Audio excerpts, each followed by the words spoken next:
എന്റെ അമ്മ ഇങ്ങനെ കോമഡി പറയല്ലേ അമ്മ, എനിക്ക് ചിരിക്കാൻ വയ്യ.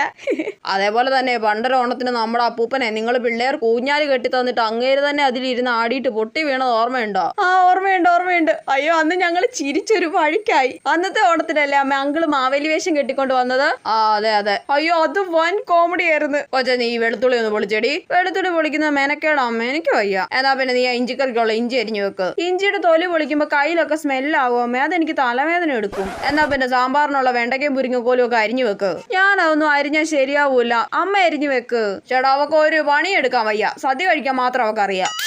അയ്യോ താഴെ പോയി. എന്താടി നീ താഴെ ഇട്ടത്? അതൊരു ഉള്ളി താഴെ വീണതാ. നീ ഒന്ന് എണീറ്റ് പോയേ. നീ ഒരു പണിയും എടുക്കണ്ട. നീ പണിയെടുത്താൽ അതെനിക്ക് ഇരട്ടിപ്പണിയാക്കി വെക്കും. ചേടാ നീ ഒന്ന് കുളിച്ചോടി. ഇല്ല ഓണമായിട്ട് അവള് രാവിലെ കുളിക്കത്ത പോലും ഇല്ല. പോയി കുളിക്കടി. ആ കുളിക്കാം. എന്നിട്ട് അവൾ ഇവിടെ ഇരുന്ന് കോമഡി പറഞ്ഞു ചിരിക്കുന്നു. ഓണം ആയാലും ക്രിസ്മസ് ആയാലും എന്താഘോഷമായാലും ഈ വീട്ടിൽ രാവിലെ ഒരു ചീത്തവിളിയും ബഹളം ഉറപ്പാ.